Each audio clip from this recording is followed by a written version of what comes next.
Again, I'm going to reintroduce Randy as our new chairman of the Republican Party. Randy, my congratulations to you on winning that, because that was a very difficult race to actually run. Okay, Randy, you're. Go ahead. Okay, well, good afternoon. Well, let me tell you what, let me just say hi, first of all. I look around the room and I know most of you, have met most of you on many occasions, and Bob, thank you for the invitation to be with you today. I want to give you a little bit of an update on the GOP, number one, but before I even do that, I just want to tell you how excited I am to be the GOP chairman. And as a former elected official, as a guy that believes in the Republican principles as strongly as I do, I really never even thought I'd have an opportunity to serve you in this capacity, but it is an awesome responsibility. It's an awesome challenge that I have, and I just can't tell you how excited I am. I also want to tell you that I'm prepared to do this. I really believe that the last decade and a half of my life has prepared me for this moment.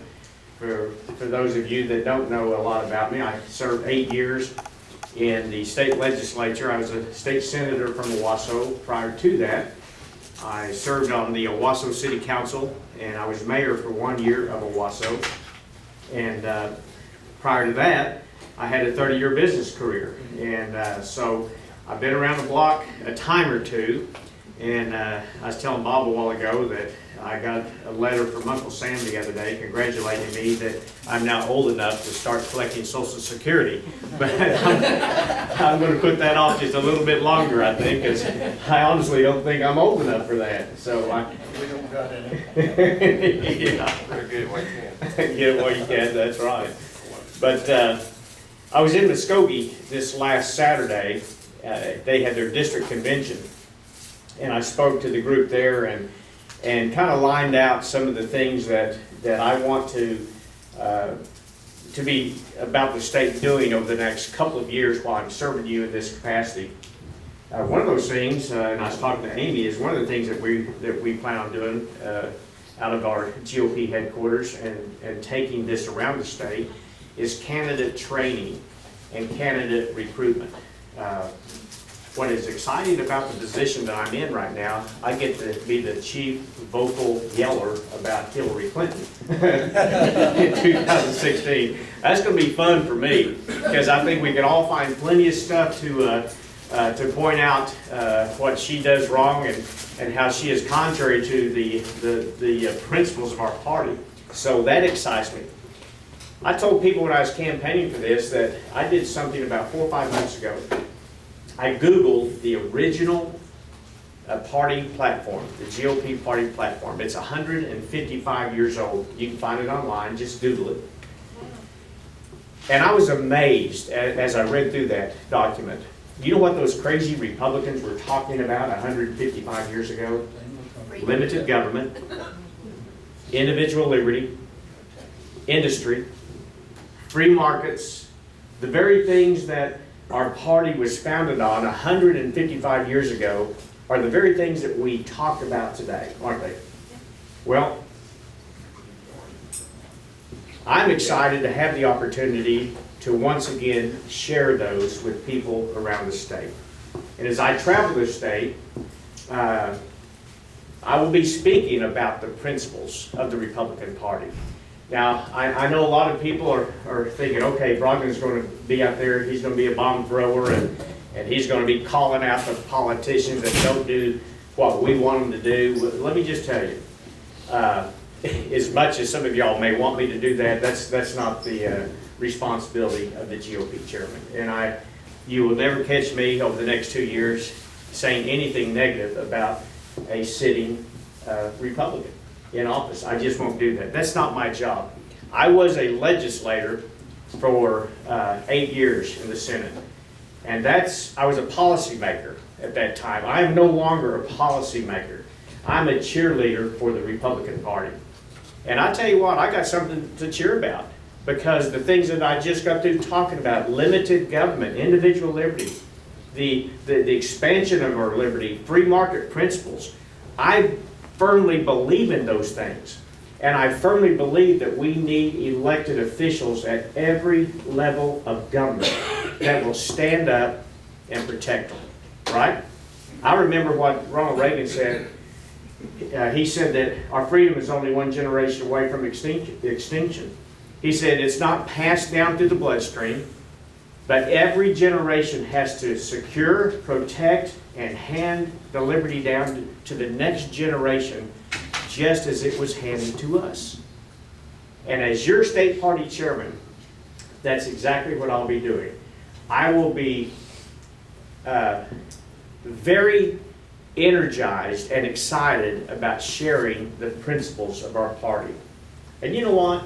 I believe when we get our principles straight, internalized, once we understand those, policy is going to take care of itself. So as we collectively share the ideas and the values that I know we all believe in, I believe that we're going to be able to find elected officials that will appropriately serve us. And my goal as the chairman is to help in any way that I can to move our party forward. Now, let me bring you up to date a little bit about the, quote, condition of the Republican Party here in Oklahoma. First of all, let me tell you what, the party is strong, okay? Now, we do have a little bit of financial hiccup right now that I'm having to deal with. And if you've read some of the press, most of you know that everything you read in the press isn't exactly accurate. The one thing that I have said, and in every interview that I've done since I have been elected chairman, I have made this statement that when I came in 2 weeks ago Monday, I found that we owed more money than what we had in the bank. I've not thrown out a number. I've not told anybody a number. There are all kinds of numbers floating around, and people accept that as gospel. That I haven't shared a number with anybody, and there's a reason for that. Until last Thursday, this last week, I didn't have the number. I have been trying to dig it out. I just knew that I had more bills in my drawer than what I had money in my checkbook. So I haven't even had the opportunity to share the financial condition with my budget committee, the state budget committee. That's forthcoming. I'll be calling a committee meeting here in the next, hopefully, couple of weeks, 2 to 3 weeks, as soon as I am able. So let me just say that the last 2 weeks, I have been very active and rather successful in raising money. And it's kind of fun now because people that have never supported me financially for public office are supporting the Republican Party, just like they always have. And I got to tell you, the GOP is not about Randy Brogdon. It's just not. It's not about the former chairman, and it's not going to be about the future chairman. The GOP is about you. It's about the people. And the thing that drew me to the Republican Party so many years ago, when I was 18 years old, I registered as a Republican. And the first person I voted for president was Richard Nixon. And I have repented about that on a few occasions. But that just goes to show that I start saying the thing that drew me to the party is the diversity of our party. I mean, think about this right now. We're going to have the SRLC coming up, the Southern Republican Legislative Conference coming up in Oklahoma City, May the 21st, 22nd, 23rd. We're going to have at least 15 presidential candidates coming to Oklahoma City. You're going to have an opportunity to look them eyeball to eyeball and hear what they have to say. You're going to have an opportunity to meet the next president of the United States right here in Oklahoma City. We don't know which one it's going to be yet, but it's going to be one of them that's going to be here. Because, pardon my grammar, but it ain't going to be Hillary. No. We're going to do everything we can to stop that. The condition of the GOP is quite strong, and I can say that unequivocally simply because of the values and the principles that made it strong. They're not diluted. They haven't been changed. And the only situation that we're dealing with right now is finances. And so before I let any of you out of the room, you have to donate today. Even if you're not a Republican, you can still donate. But share just a little bit more information about the SRLC, because it is the biggest political event. The former chairman has made that statement many times over the last few months, and it is a true statement. This is the biggest political event ever that has come to Oklahoma, and probably will be for some time. Not very many states get all 15, 16, 18 candidates for president coming to the state of Oklahoma for 3 days. You know, now they may not all be here for 3 days, but they will be here among us, and you'll have an opportunity to benefit from their wisdom, hopefully. But I do want to encourage you, if you haven't done it yet, go to the srlc.com website, or you can go to the Facebook, the OKGOP website, or the OKGOP Facebook, and get your tickets. 3-day seminar, 3 days, $50. Now, if you wait till May 1st, it's going to go up to $75. It is an incredible bargain. This is not going to be a huge money maker for anyone, but it's going to be a great opportunity for us to be able to get to know and hear the presidential candidates. The one session you do not want to miss, and this is an extra that it's not included in that $50 or $75, is the Friday night gala. That is where the OKGOP can make some money. We're not going to make any money here at the state GOP from the rest of the 3-day seminar. Only the Friday night gala is where the OKGOP will make the money.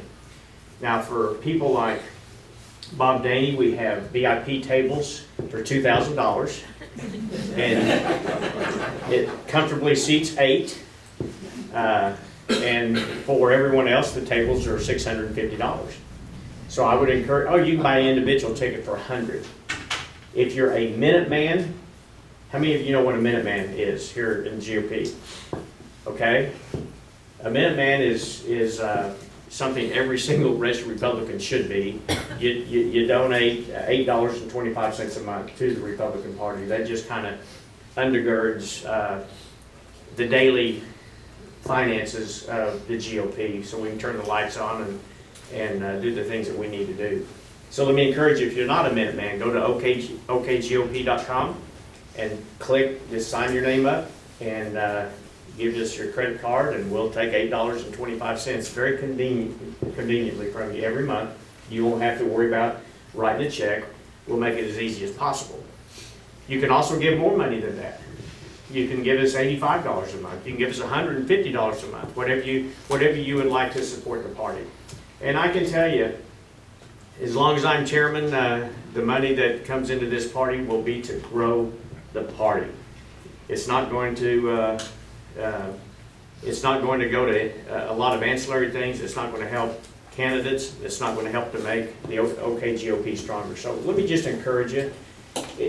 You know, and I get this. I truly get it. I understand that you may not want to give to the party. I totally get it. A lot of you say, I'm just going to help the candidates. And I appreciate that too. But it's important to support the party that you're registered in.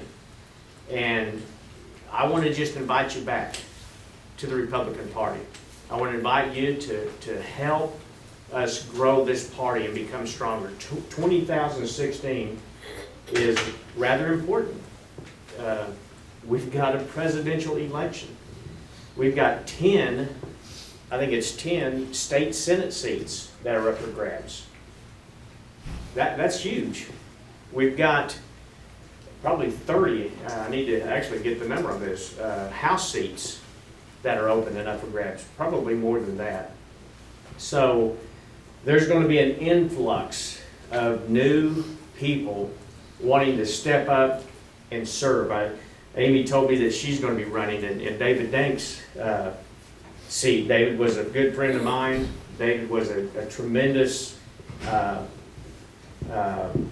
legislator. And I tell you, one of the things that I'm so thankful that David took up, when I left the state senate, my entire career there, I fought the tax credits.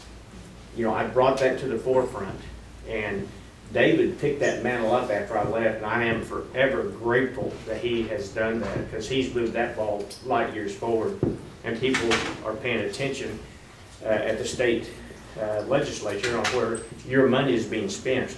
We need good people in office, and 2016 is going to be a free-for-all in a lot of our legislative seats around the state. We have an opportunity to pick up some Democrat seats. But let me move you outside of the state capitol. You know, we're known as the reddest state in the country, right?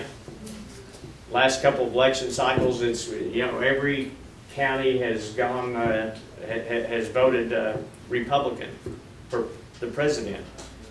But we have got hundreds and hundreds and hundreds, if not thousands, of Democrat-laden seats in the counties, school boards, mayor's offices, city councils, and county commissioners. We need to reach out to those people. The state GOP is going to have a very aggressive outreach to help grow and help pick up red seats in these historically blue-dominated positions. We're also going to have a very aggressive outreach when it comes to minorities. How many of you have met Estela Hernandez, the vice chair? Awesome, awesome lady. I'm so honored that I have the privilege of getting to work with her. We were together yesterday, along with my wife and several other, Robert Hubbard was there. We were at the Fall of Saigon Memorial. You know, and I grew up in that era. How many Vietnam vets? Yeah. You know, I was on the tail end of that. I was a senior in high school when my draft number was up, and I didn't get drafted because the war was winding down. Even though Saigon didn't fall till 75, you know, I was up for a draft in 71. But what a heart-wrenching time that was for the Vietnamese. The communists of North Vietnam, they just overran the entire country. We'd been there for 12 or 14 years, and we beat them back as long as we could. And finally, April 30th of 1975, the communist Vietnamese took over South Vietnam. And I think over 2 million refugees were able to leave South Vietnam and came to the United States. Then, and I don't know how to pronounce his last name, but the gentleman that put on this Fall of Saigon Memorial tribute yesterday, he put his wife on one of those planes, one of the very first ones. She went to California. They didn't know where they were going. None of them spoke English. And they came to the United States of America because they wanted to be free. Then got on the plane a few hours or a few days later. I wasn't really sure what transpired there, but he got on a different plane. Didn't see his wife for 12 years once they got to the United States. By the time they finally met, he had been shipped to, I think he said Chicago, her to California, and 12 years later they were able to finally meet. They were both remarried and had kids at that time. That story is told tens of thousands of times over and over. And let me tell you what, the Vietnamese love Americans. And as well they should, because we are the beacon for freedom. The Republican Party is the beacon for liberty. And as we reach out to the people that believe like we do, I can guarantee you there are tons, hundreds and thousands of African Americans, Vietnamese, and Hispanics that are conservative, that believe just like you and I believe, but they're not part of the Republican Party. Why? Well, we've not shared our story with them yet. I got a last Friday from a guy named Don Oneski. Anybody know Don? A long time. He's from Tulsa. A long time Republican activists. When I got involved in the Republican politics back in the late 90s, I was told, you need to talk to this guy named Don Oneski. Well, I called him, and he met me at IHOP, and we had, or Village Inn, I think, back then, and we had coffee for about 2 hours. He wrote me a letter and sent me a check on Friday. Said, Randy, congratulations. You may not even remember me, but we had coffee. Of course, I remember very well. He's the first guy I talked to. And I could tell very quickly he was one of those true blue, rock solid conservatives that loves the principles that built this party. He said, I've been in Venice, Florida now for 20 years or 18 years. And he said, but I still love Oklahoma. And I still love the Republican Party. And I still love the OK GOP. And I want to do my little part and help you. So as we move forward over the next couple of years, as I serve you as chairman, I want to make sure you know a couple of things. Number one, I am available and open to everyone in the Republican Party. And I have a very simple goal, and that is to build our party. And we're going to build it by sharing the principles. So I will be reminding you of what those principles are on a regular basis and on every occasion that I get. With that, let me just say thank you, and I'd be happy to take questions, Bob, if we have time to take questions. I think we've got about 5 minutes because we want to get you out of here in time. Because we do want you to come back. We do want you to come back. We'll get you out of here. One of the, there's, I'm going to ask a question and we'll go. I'm going to ask real quick. I agree with everything you said. There's not one thing that I disagree with you on. I feel a bud. And that's the tough part, because I do believe this too. That job that you've now secured is maybe the most difficult thing in all political arena. And I would say the same thing for the chairman of the DNC would be the same thing on their, based upon their principles. Because what you're gonna have to do is try to unite people and that are all over the spectrum. And we know this, you and I have personally had conversations off the record about what in our thought process or whatever. But now it's not you. So the question I actually have for you, that because we do know that there's two principles you have to do as a chairman. You have to raise money and you're supposed to enlarge the membership of the party. We know that. Those two principal things. But how do you do this? Because here's a problem I actually have.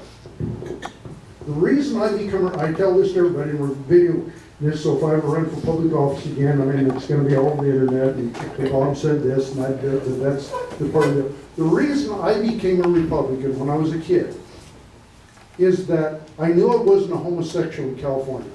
I knew that, so I must be a Republican. Yeah. Now it didn't have anything to do with finance. It didn't have anything to do with some of the social agendas or whatever, because I became a Christian much later in my life, okay, based upon biblical principle. But I knew that I was not a homo, and I kind of laugh about it, but it's still the truth, okay? But I knew it wasn't homosexual. So how are you going to unite people that you're not going to fundamentally agree with on the social aspects, okay? Right. And what I'm really talking about the log cabin Republicans. How are you going to unite them with a conservative Christian-based group within the Republican Party? How do you do that?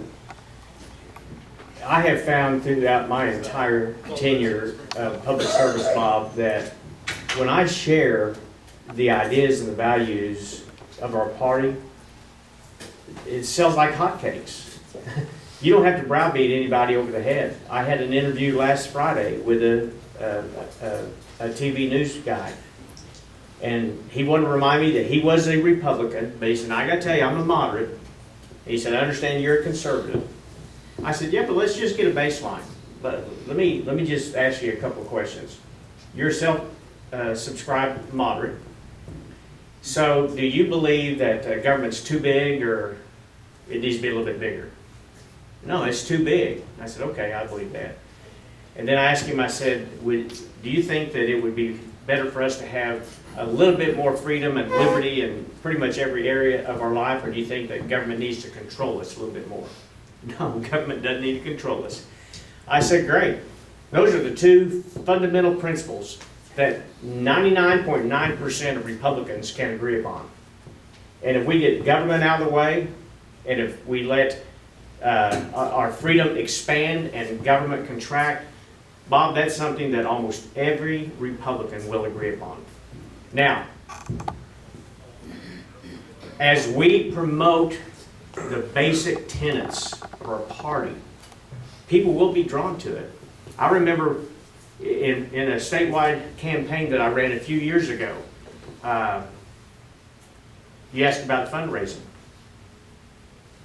I had 4,800 donors in that race. That's almost unprecedented. 4,800 donors. I mean, most politicians and elected officials would just go gaga having 4,800 donors. Most of them don't. Most of them have 500, 800, maybe 1,200. But the reason I had so many donors is because I had conservatives supporting me. I had moderates supporting me. I'm talking about a Republican primary. I had libertarians supporting me. I had Ron Pauley supporting me. I had a cross-section of people supporting that campaign. And you know why? It didn't have anything to do with me. It was all about the message of freedom and the contraction of government. So I'm going to put those principles out front and center. And there will be a lot of people that will be drawn to that. And so that's how I'm going to unite our party. I'm not interested in being a monolithic group, you know, like the Democrats are. They all march to the beat of the same drum. They're all going to line up behind Hillary, and boy, here they go. We've got 15 candidates so diverse in their thoughts and ideas and color and nationality in the Republican primary. That is great for the party. And I think diversity is good, and I think that is the best way. As we embrace diversity, we're going to bring people in to the Republican fold. You can answer one quick question. Sure. This lady right here. Your name. Please stand up and use your name. My name is Lorette. Do I call you Senator? Here's the great news. You can call me Randy. That would be the best. Randy, since Estela Hernandez is the new, is it called vice chair? Vice Chair. I asked her the other day that I wanted to check with you. Will she be translated? Oh, I thought of it a second Yeah. ago. Statement of principles. Yeah. Yeah, and will she be translating those into Spanish, or are they already translated? I don't think they're translated, but that's probably a great My husband great is point. from Mexico, and I know a lot of people Uh-huh. that are from Mexico, and I think that would be really beneficial, not just telling Okay. them, Yeah. for them to really read it, and because they are actually, they I will pass know it. it, but they're conservative, Yeah. but they're raised in socialism, Yeah. so that would be a great help. I will pass that on to Stella when I get back to the headquarters here in a little bit. Thank you. Okay, Randy, thanks for coming, but let me follow. Now, I am Mexican. Seriously, I mean, that's no joke. Okay. And what I'm gonna say, that, to me, now we're going down the road to California, Yeah. where it's, I think, 56 different languages are translated on the voter, Yeah. on the voter ID. So some of that, I mean, it's good in a way, and I'm not saying right or wrong about that, but I think everybody needs to reconsider that, because during the rush of Ellis Island, there's a whole lot of Europeans that talked all these different foreign languages that they wanted to learn English as a primary language. Yeah. I'm not trying to dismiss your question, but I'm trying to bring up the other They side. have plenty of people. Jorge Ramos is one that tells them the communist side. They need someone in their Yeah. own language to explain what we stand for. I'm sorry. And they vote. Yeah, and they are voters, and that's a good Yeah. discussion. I'm not dismissing. But anyway, thanks for coming, Let me Randy. make one more comment to that, because I agree with that. And we're talking about the Republican Party. We're not talking about, I mean, this is our party. It's us. It's we the people. And we're not talking about some government mandate, you know, to where we have to have 54 languages, you know, on a ballot. That's not what we're talking about. Because I think the thing that has made the United States strong and Oklahoma even stronger is the fact that as we embrace the different ideas and values and cultures and all that, those ideas, we don't have to give them up. They can actually embrace our American culture as well. But there's a big difference between our party, because I want to be able to communicate with those people, because I know there's a vast majority of them or maybe not a majority, but a lot of them that believe exactly like we do. But they're not hearing our message because sometimes our message is a little rough and we don't want them. We don't have Porque Ramos. That's right. So, no, I think it's a good deal. And let me just remind you who my boss is. It's you. Actually, it's the state committee. I got a whole bunch of bosses, plus my wife. And and I've learned to be a good listener, and I'm going to lead by example. And I think over the next 2 years, I hope you'll appreciate the direction that we're going. And I can tell you, I am always open for suggestions. So my cell phone number is on our OKGOP website. You can feel free to call me, email me, get a hold of me anytime you have an issue or an idea. I appreciate it. Randy, here's one thing I'm gonna do for you. Okay. You and I are friends. We're all friends, what I say, off the property. You've been to my house. I mean, Right. So when generally people go to your house, you're friends. I mean, that kind of deal. He wanted me to help me move his couch, but that's why I went. Well, I didn't want to talk about that. Randy's moving the story today.